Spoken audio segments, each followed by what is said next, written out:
Go for it, go for it, go for it. If you don't know, that's from Always Sunny. Welcome to the SEC Sucks podcast. I'm your host, West Coast Sean, and we're going to talk about Penn State. Penn State, you are so close to elite, or at least you were before the Oregon game. Going into that game, your media totally screwed you guys. They continuously used wishful thinking. They continuously made excuses, and it totally made your culture toxic. I mean, I know a toxic culture when I see one. Bo Nix was in a toxic culture at Auburn before he came to Oregon. I've seen what's happened at USC year after year after year after year since Pete Carroll left. And they still aren't back to elite.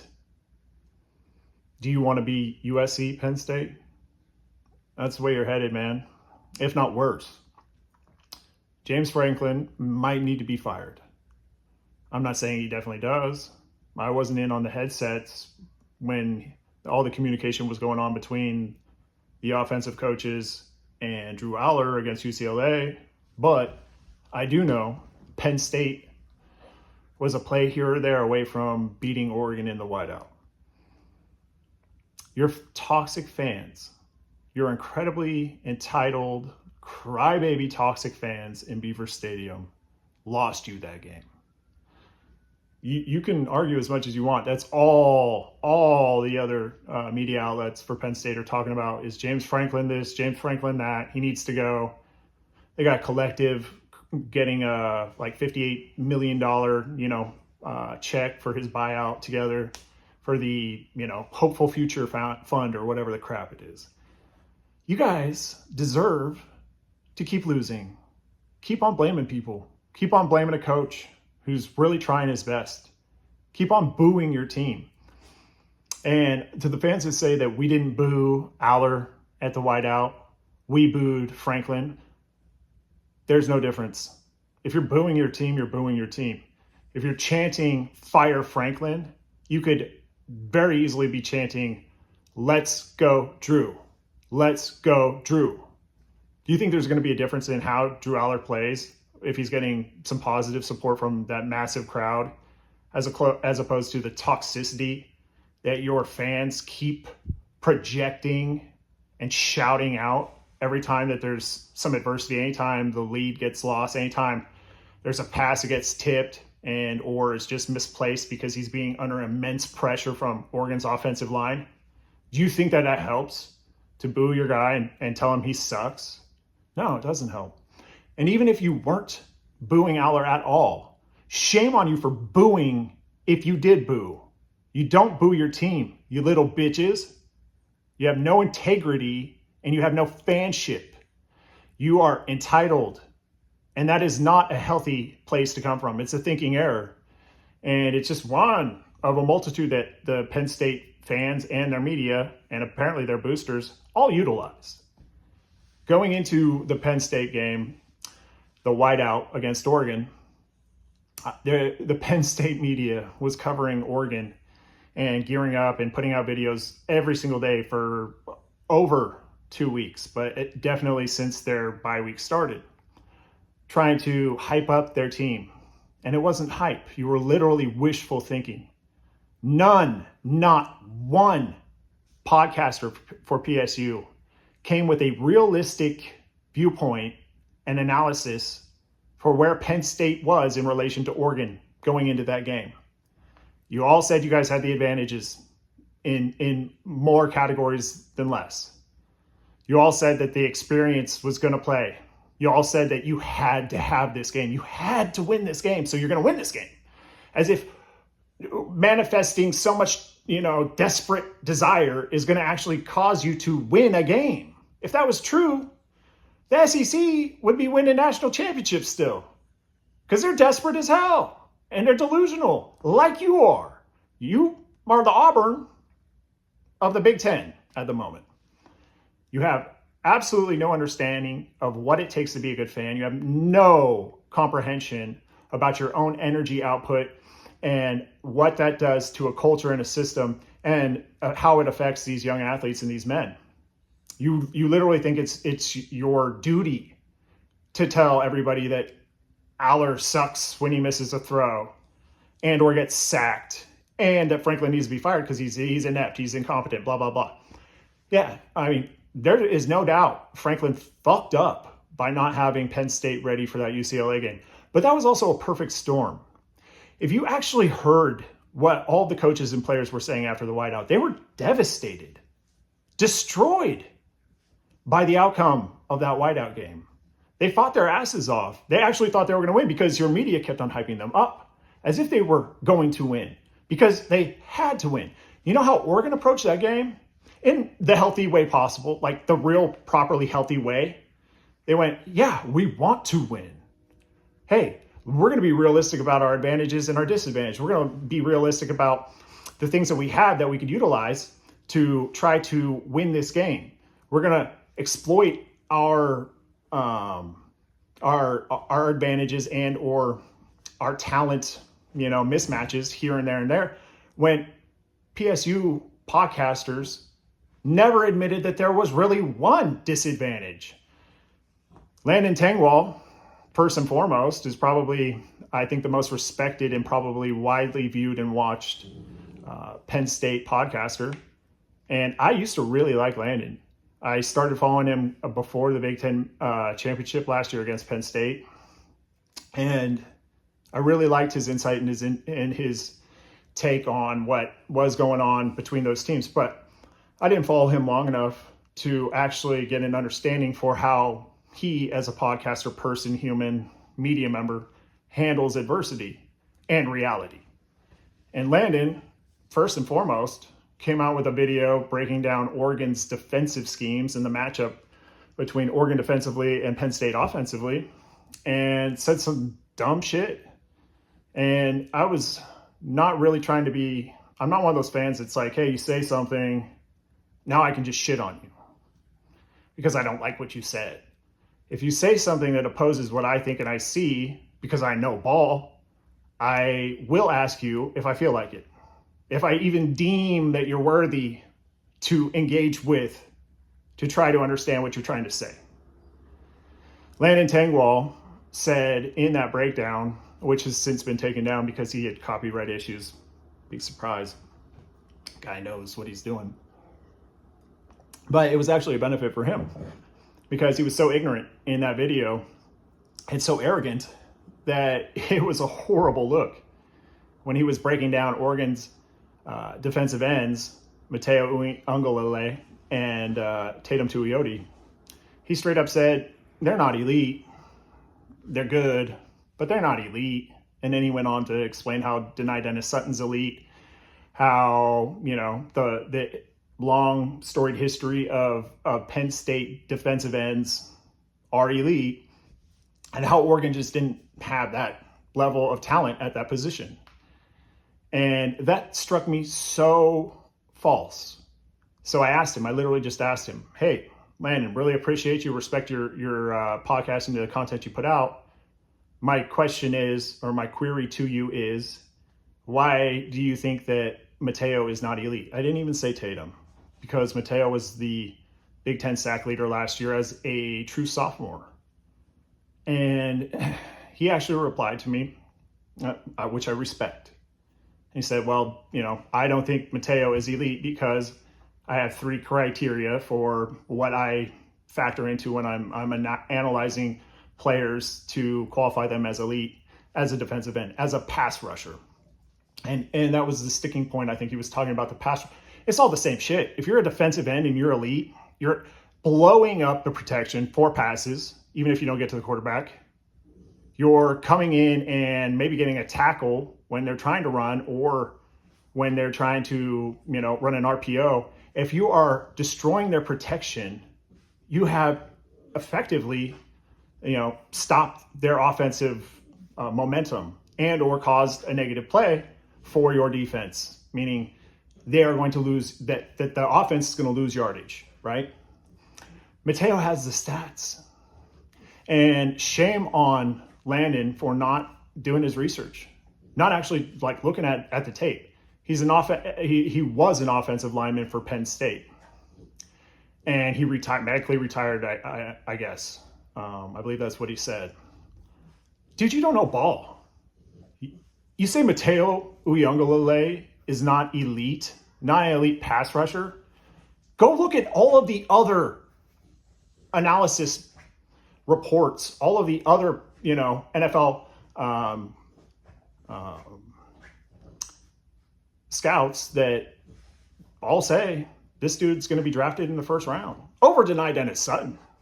Deni Dennis Sutton was this guy that you're like, yeah, they don't have a Deni Dennis Sutton.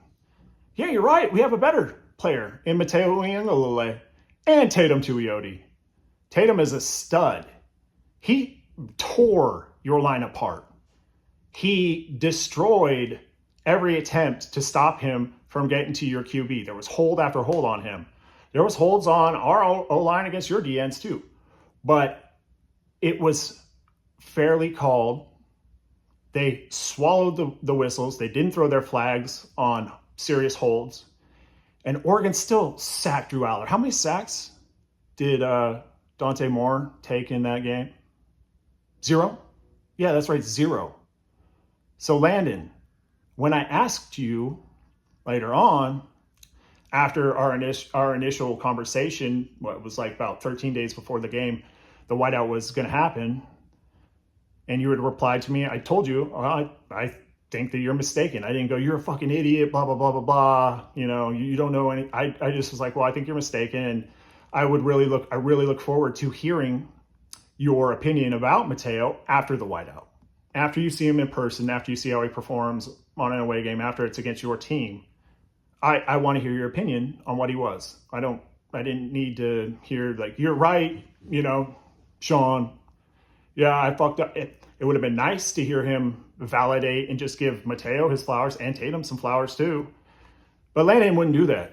I reached out to him multiple times on Twitter, through his YouTube, never acknowledged my comments. Apparently, he isn't a big enough of a man. He's not a big enough of a man, even though he's a big dude, to admit when he's wrong, which is bitch energy. So, Landon, you either admit that you were wrong and you didn't actually analyze and break down Mateo's ability and his actual gameplay, or you just keep on going on acting like you know what the fuck you're talking about and you know ball when you don't know ball.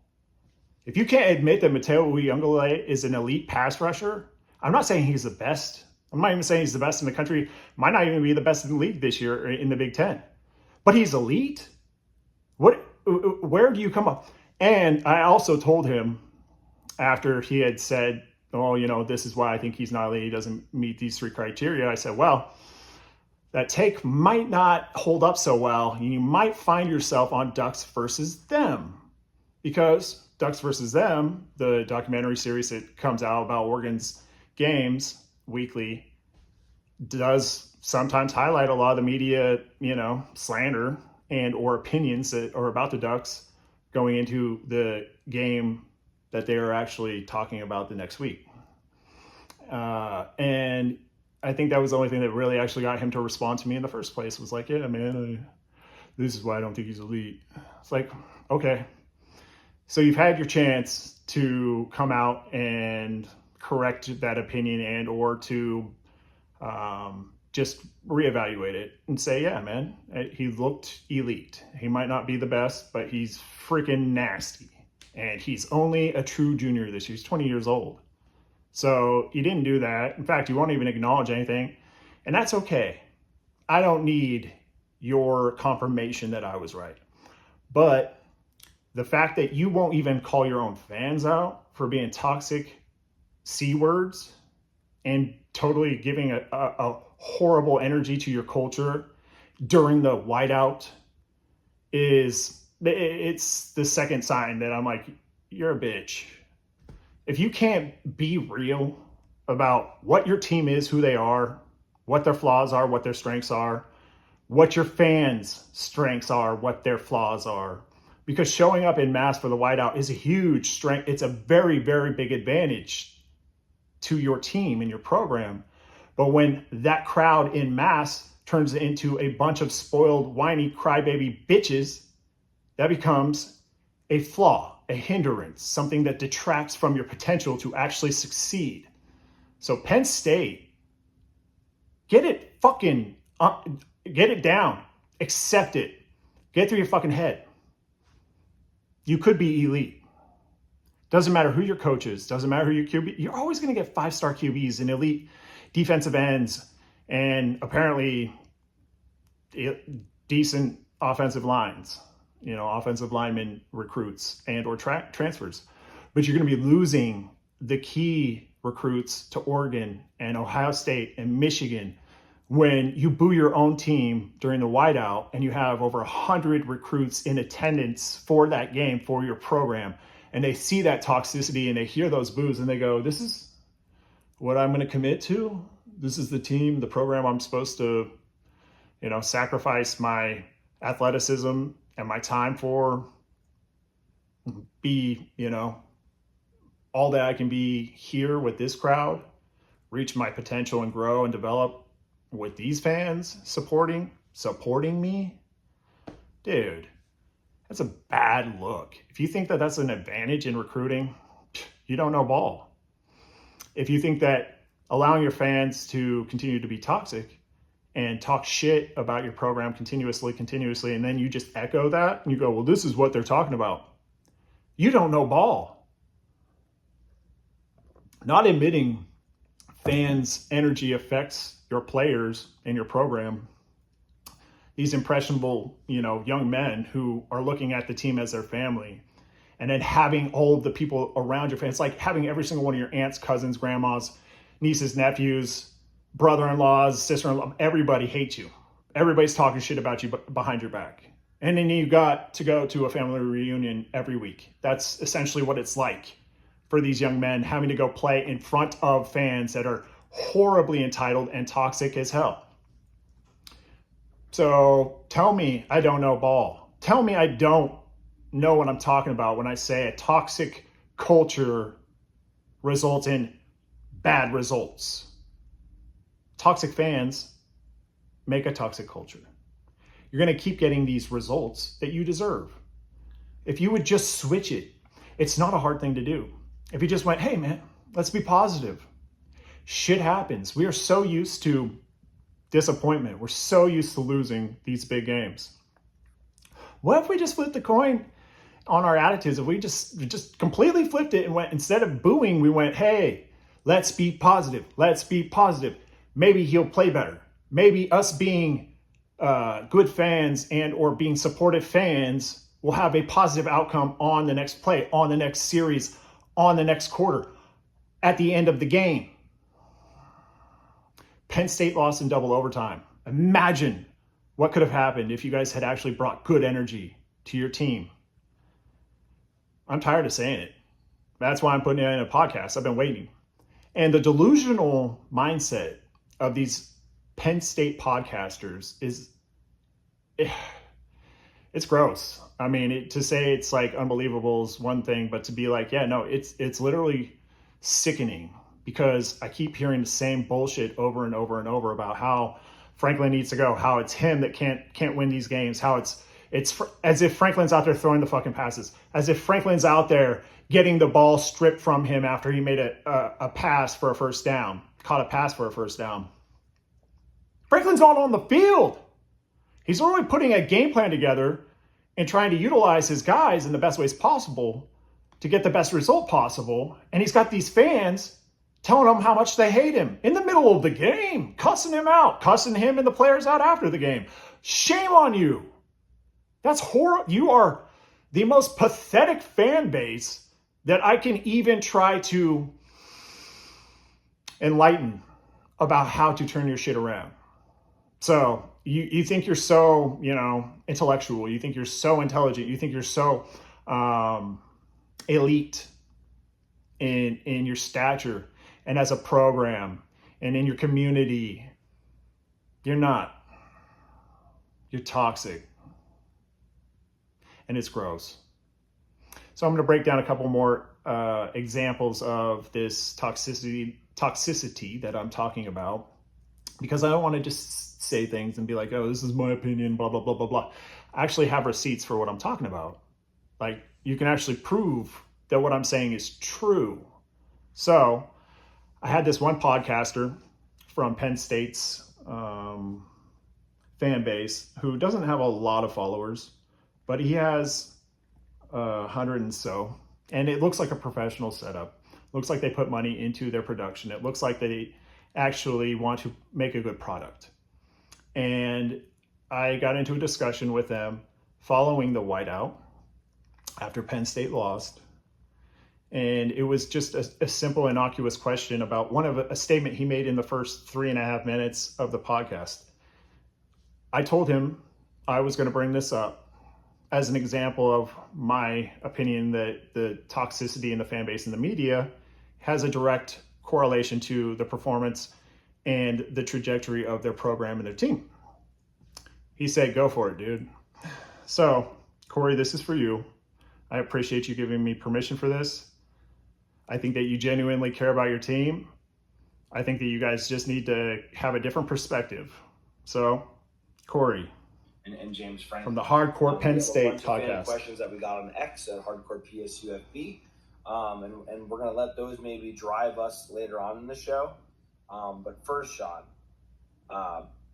Penn State loses to Oregon 30-24. It was 3-3 at half. Both teams really struggled to convert on third down for Penn State and fourth down for Oregon for the majority of the game. The second half, Oregon. Again, this was not something I was trying to look for to just be in an argument. I don't need to be right. I know I'm right a lot of the time. If I talk about something, it's because I know about what I'm talking about. I know ball. And Corey, who just said that Penn State and Oregon, and here we go. I have the quotes here, and we have comments back and forth. So you can actually go on YouTube and look at this. This is Hardcore Penn State Football, episode 197, Big Game James. Oregon wins in whiteout 30-24 in double overtime. So I say right here, Oregon, quote, struggled to convert on fourth down, unquote, question mark, exclamation point. 5 of 7, that's 71.42% success rate. Wouldn't call that struggling, quote unquote. He responds, I don't think anyone said they struggled to convert. PSU struggled to stop them. Then he says, correct, they did well staying on schedule because somebody else had commented. Then I go, Hardcore, podcast. Hey, Corey, literally says it at 3 minutes, 10 seconds, direct quote. He responds, first of all, I said early in the game where Oregon's drives finished punt, turnover on downs, missed field goal. They converted some 4th and 1s and 2s. If that's the hill you want to die on. Dude, I was just literally asking you about something that you said. It was a quote. You said Oregon struggled to convert on 4th downs for the majority of the game. For the majority of the game. Because you stammered there and you said 4 twice. And I said, can't handle your own quotes? Because that's really frustrating to me when somebody literally is on record for saying something and then denies it. Said, 5, he says to me, 5 of 7 is the whole game. You can't handle a rebuttal. Okay, great rebuttal. I say, I can't handle a rebuttal. You never corrected yourself. The quote is set in digital stone. Corey, yet you are acting like you were right, quote unquote, when you said Oregon struggled to convert on 4th downs.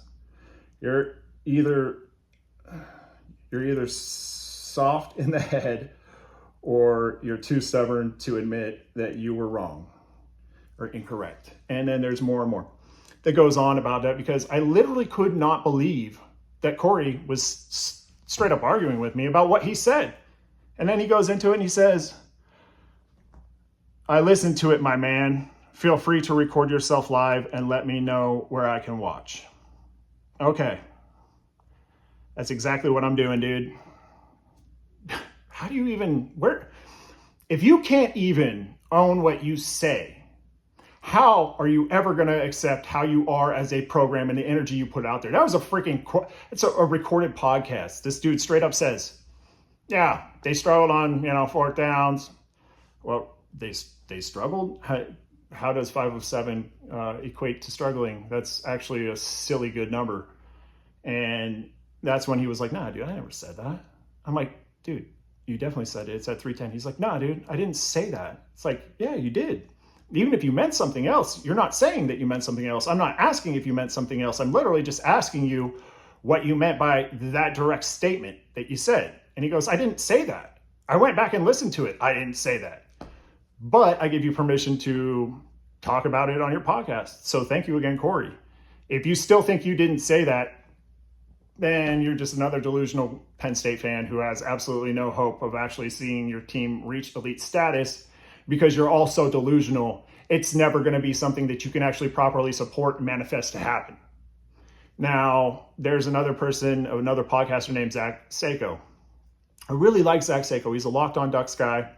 He has some pretty dry energy. You can tell that, it's that Ivy League type of mind, of cognitive function that he's got. He just doesn't have a whole lot of sense of humor, but he knows facts and he's got a good memory. And he does a good job, I really usually like Zach Sako's takes, but going into the whiteout, I was blown away by his projections of what was going to happen and how he saw the game happening. It was like he was talking about every advantage that Penn State had over Oregon, how Aller was coming back, how he didn't go to the NFL, how he came back to succeed and get a championship for Penn State. And he kept on saying Penn State's going to win this because they have to win it. And that doesn't make sense at all to anybody who knows ball.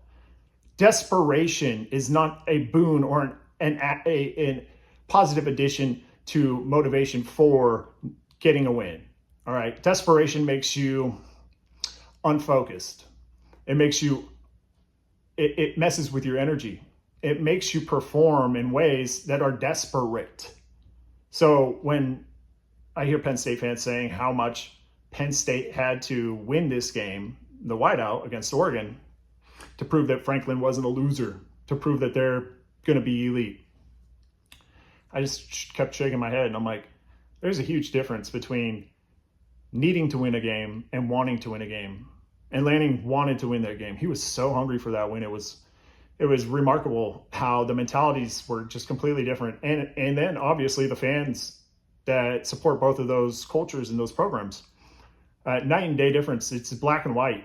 You have blindly loyal fans for Oregon, and you have people who think they're blindly loyal, like a guy I got into a discussion with a couple days ago who incorrectly used those nouns, blindly loyal, to describe how loyal that the fan base is to Penn State. And he was at the game. He was in Beaver Stadium for the whiteout.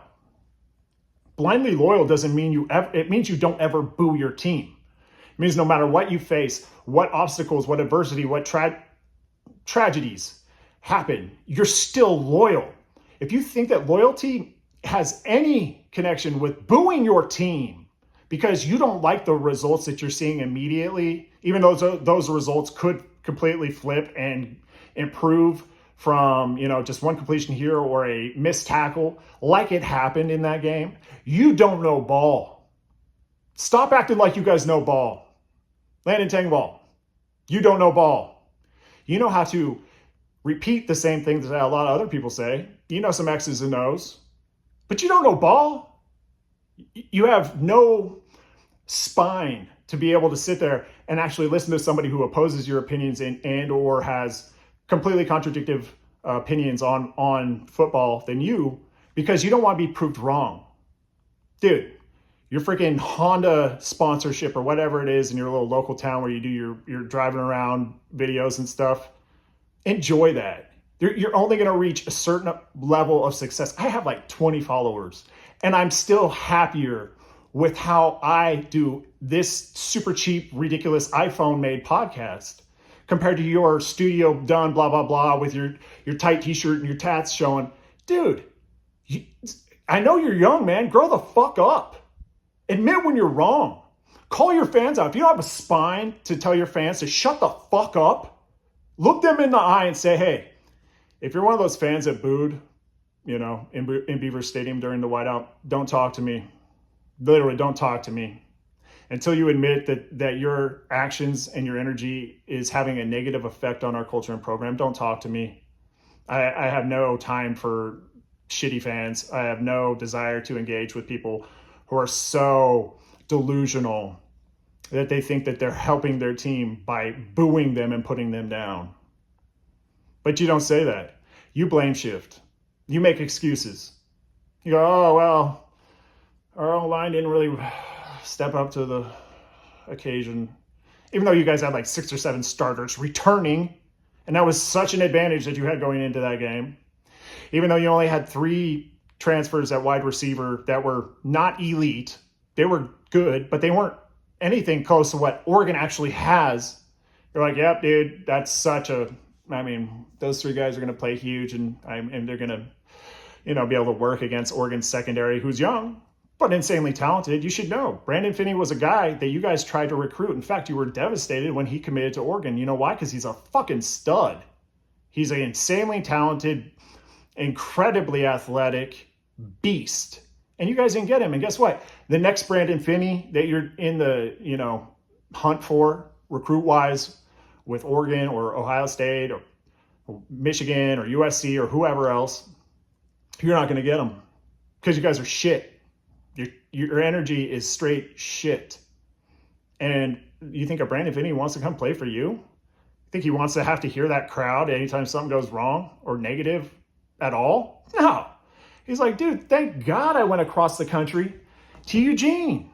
It's a long trip, and I miss my family, and I wish I was closer. But damn, Oregon is way better than Penn State in every way. So keep on blaming your players. Keep on blaming your coaches. Look at yourself first. Look yourself in the mirror. Did you boo? Do you have a history and a tradition of booing in your own stadiums, your own team? If you do, you're a shitty fan. You don't deserve to win. You don't deserve to be elite. You deserve to keep taking L's. You deserve to pay Franklin a fat stack of cash. Let him go on his way. Let him go succeed somewhere else with a culture that actually is grateful for a coach that has intelligence and ability to recruit, and get your new boss. Meet the new boss. Same as the old boss. You guys are going to get fooled over and over and over again into thinking you're close to being elite. When you're so far away from being elite, it's laughable. And I'm not trying to laugh at you. I'm really not. I did not make this video to shit on you. I made this video so I can tell every single Penn State fool of a fan who goes, it's not the fans, it's Franklin. Go check out my video.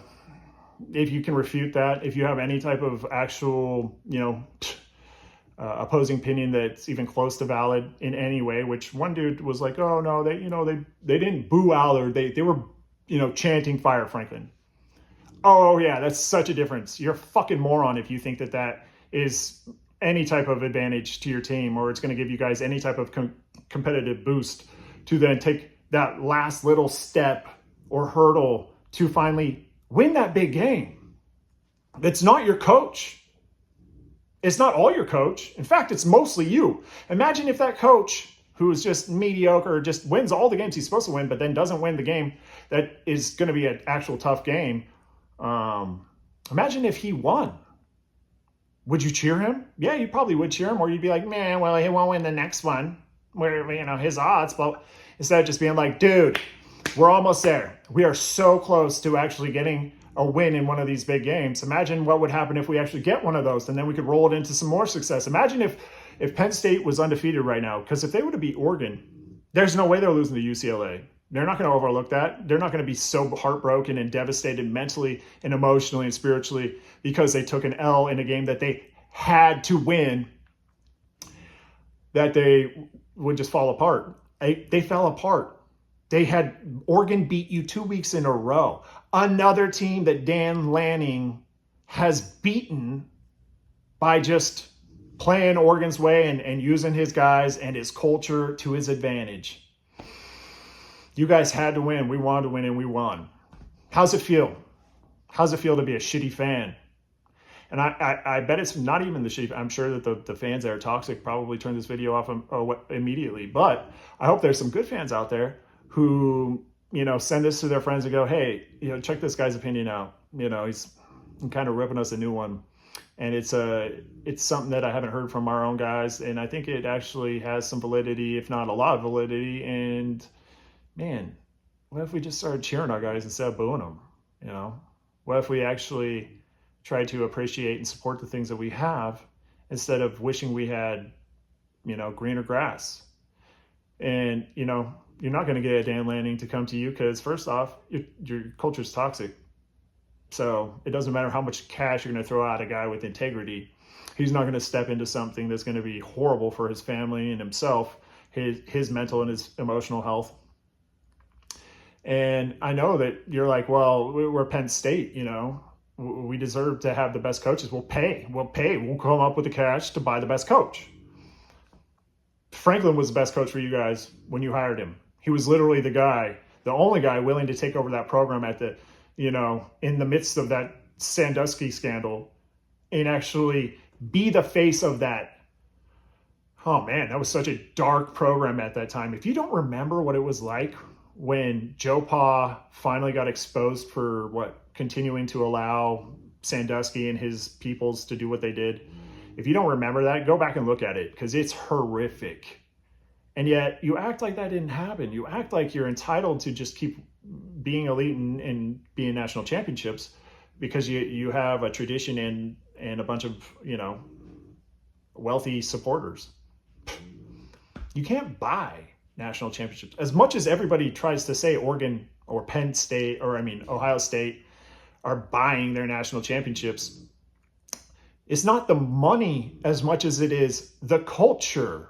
And OSU's culture, Ohio State's, is not fabulous, but they have enough people that actually support them that it never gets to the toxic level that you get. They are entitled, they're crazy, they're delusional, yes. Ohio State fans are some of the most annoying fans in the world, along with Michigan fans. But at least they don't straight boo their own team as soon as they lose a lead in a game. And the Michigan, the big game's a different thing. Obviously, there's a whole bunch that goes in. You have no tradition with Oregon.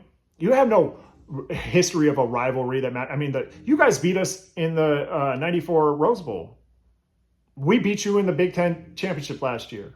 That's really it. There isn't a whole lot of... So there's no reason to be like, well, we have to beat those guys. Otherwise, we feel so much more... You had to beat us because we're an elite program. And you thought that beating us would mean that you are now an elite program. And somehow psychologically, you're going to, feel better about yourselves. And you're finally going to actually feel like you guys, are succeeding. You're never going to succeed with that trash attitude, with the horrible, toxic mindset that you approach your team with and think that you're actually supporting them.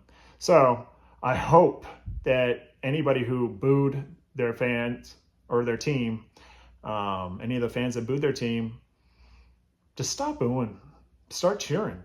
They deserve it. They're young dudes. They're really putting everything out there to try to get a win for your college. They're really trying to show that you deserve to be proud of them. But you know what? You don't deserve to be proud of shit because you have no self-pride. If you had self-pride, your attitudes would be so much more different. You wouldn't be blame shifting all the time. You wouldn't be making excuses, trying to point the finger at everybody else when literally you got 3 fingers pointing back at yourself and you're not even acknowledging it. You won't acknowledge it. You're afraid to acknowledge it.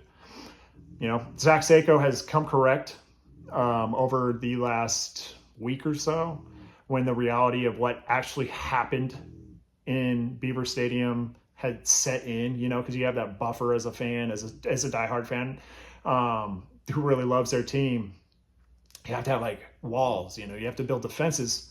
So when a loss happens like that, you don't have serious heartache, and it really does hit you. I mean, I was at the national championship game for Oregon in 2010 down in Phoenix, and Oregon was a couple plays away from winning that game, or at least tying it and going to OT and winning it.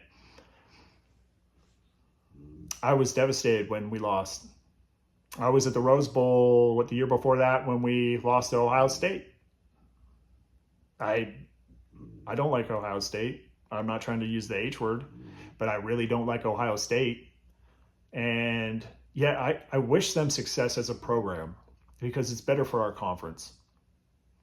When you guys act the way you act, when you put the energy that you consistently and constantly manifest out there, and it's just weak ass, little spoiled children type energy, it's hard to root for you. And I want to root for you as a program whole.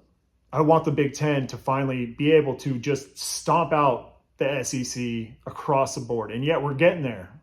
Michigan beats Bama I mean, you see the playoff games, you see the bowl game results. Yeah, we're the top in the middle of the Big Ten is able to beat and or dominate and or at least equally compete with the top and middle or the rest of the SEC. And the top of the Big Ten stomps the top of the SEC. That's new. That's a new thing because guess what? We're all allowed to pay players now. Every single college, every single university is allowed to pay players to come play for them. It's the NIL. It's a new era. The SEC sucks. That's my handle because I've always looked at the landscape of college football through lenses that are not biased by SEC dominance. And I've actually watched football evolve, grow, change, come into what it is in this modern era. I've seen teams be dismissed and not ranked high. I've seen the pathetic SEC Heisman voters not even put people like Christian McCaffrey or Michael Penix on their Heisman ballots, which is the most chicken shit fucking cowardly thing I can possibly think of. And you don't know ball. If you didn't put Christian McCaffrey on your ballot and you didn't put Michael Penix on your ballot and a handful of others from other conferences other than the SEC, you don't deserve a Heisman ballot vote at all. You are a coward of a human. You are pathetic and weak.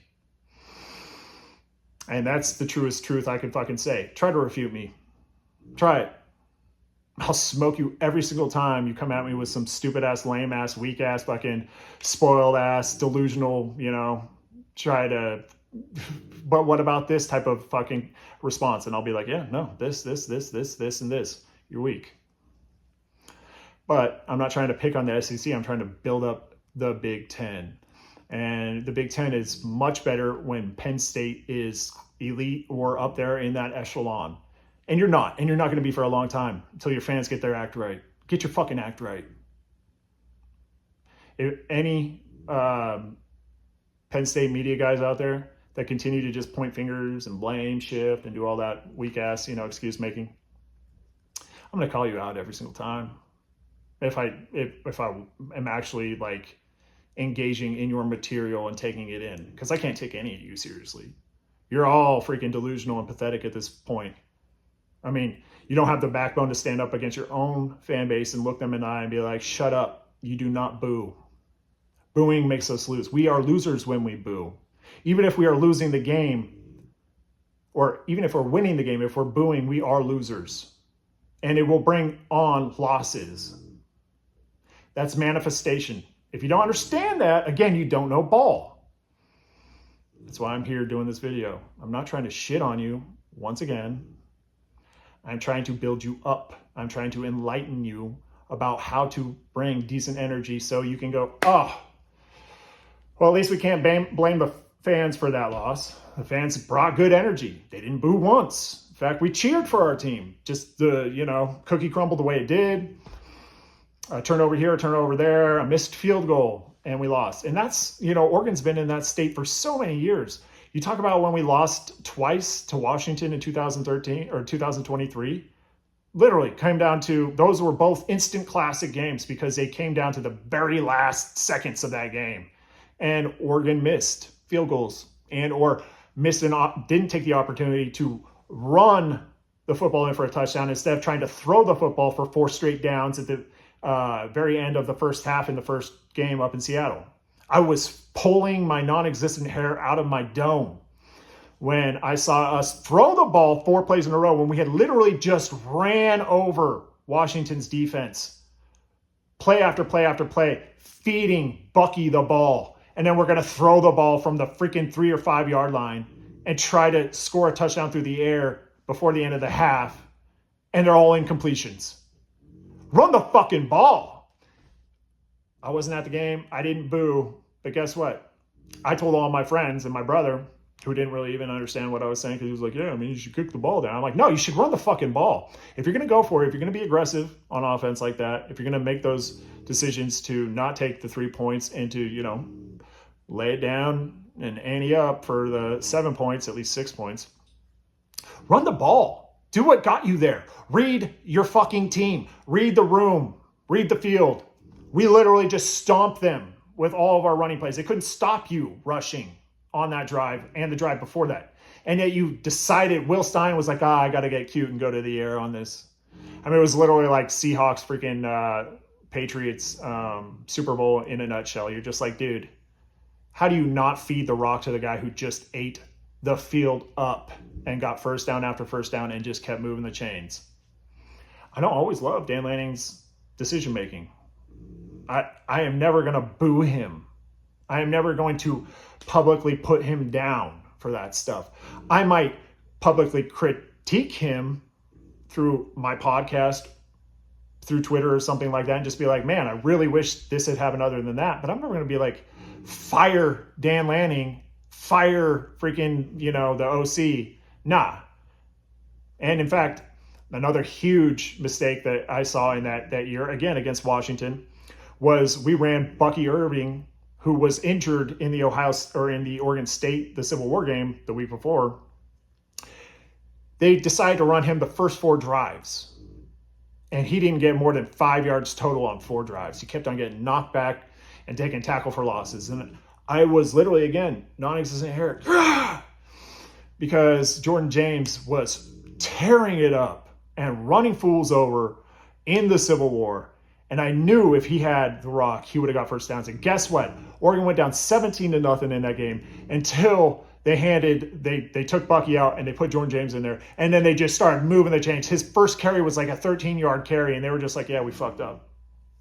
And Dan admitted it later on, and so did Will Stein. Yeah, we just were a little too rigid and stubborn with our game plan, and we didn't really adapt as quick as we should have, and we probably should have definitely made those adjustments and just given the ball to the guy who was proving that he was, the one to give it to during that game, at least to start the game. But we didn't, and we forced it, and we got fucked. So, yeah, those things I'll critique later on. I won't shout them out during a game just because I'm not trying to throw that negative energy out during a game. That's how serious I take fan energy and culture. And you know what? It pays off. I'm not the only Oregon fan that thinks this way. I'm not the only Oregon fan that understands ball, that actually understands how you come into a game as a fan in a stadium affects your team. I've got a battlefield, boys. You can hear me from football yards away or football fields away if I want to. With this big old throat, and it bellows out noise. So when I decide to make my presence known by creating noise, I'm there. I'm one dude. Imagine 80,000 of me. And anybody if anybody ever booed next to me, booed Oregon in Autzen, they would have to be belligerently drunk or something to even do that in this modern era, because everybody loves Landing and we're all very, very supportive. But boos have happened, especially when Mario Cristobal was the coach and they booed Mario because he was a fucking idiot and lost those games by his idiocy. But anybody who would boo, and this is how Oregon handles this shit, if you came with that toxic shit, the people around you are going to look at you and tell you to shut up. And you're going to shut up. Or you're going to cheer for your team. Or you're going to get your ass kicked, or you're going to get ejected from the stadium. We don't play that shit. You should not play that shit. You should not fucking make it your tradition like you have. It's pathetic beyond. And I've heard that there are season ticket holders at Beaver Stadium literally complain if you stand up. Get those fuckers out of there. Get those weak ass fans out of there. If you don't have good enough energy to stand and root for your team and yell when you should yell, and that's how you have to do it in modern football if you want to beat Oregon at home.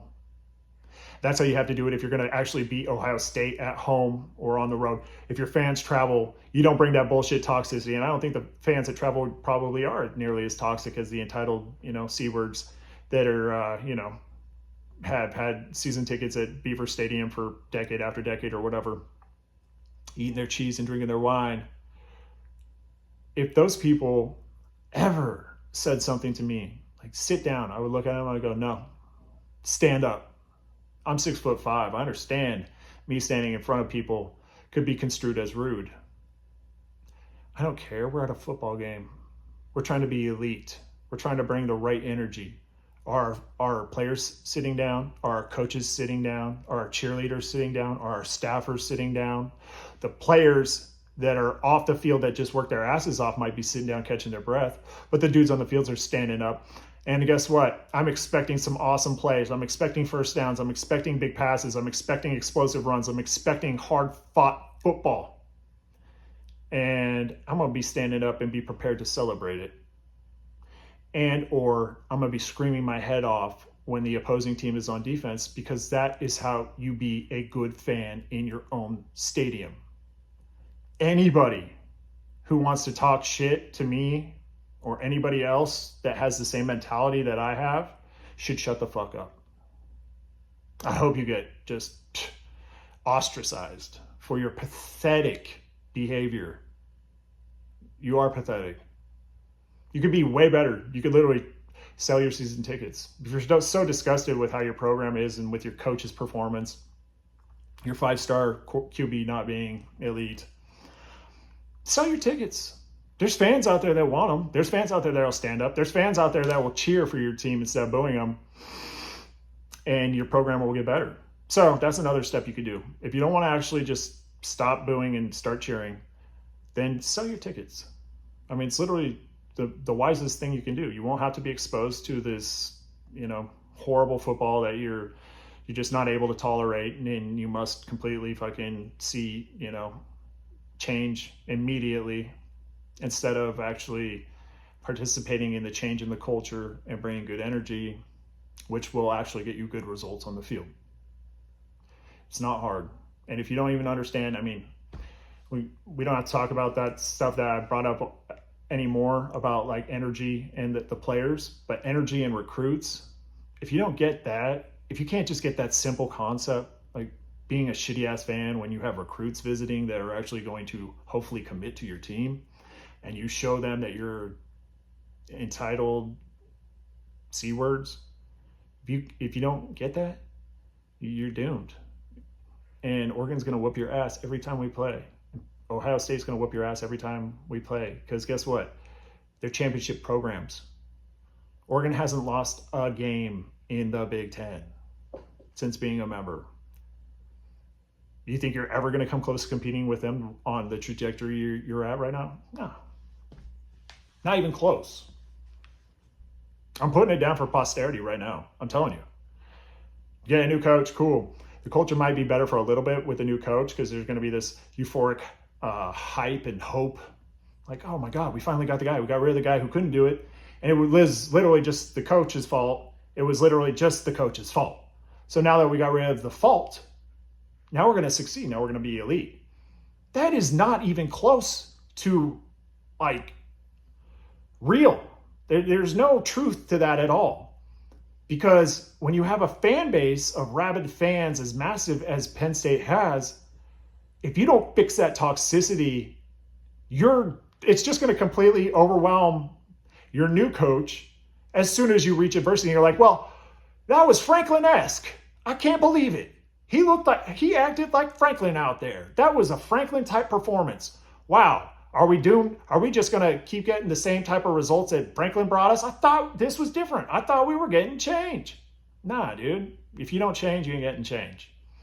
With that said, I think I've highlighted the toxicity at Penn State enough. If you do have feedback, please hit me up. I'm on Twitter. I'm going to be changing my handle and stuff so I can actually engage properly through the same handle that I have on YouTube.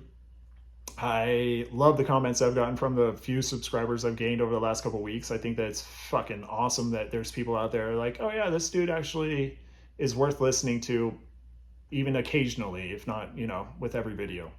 I'm not trying to overwhelm you guys with content. I'm not trying to, build something into this dynasty of everything. Obviously, I'm super low tech and I'm super low production here. It's just me with an iPhone and a light and my thoughts. And my very strong opinions, but you know what? They're grounded in reality. They're grounded in experience, and I know ball. I hope you all enjoy this weekend. I think there's a bunch of great games. I'm probably going to make a video going into this Indiana matchup just to, I think, talk about what it's like to be an Oregon fan and have a top 8 or top 7 team coming in and just be as confident as we are right now. What happens will happen.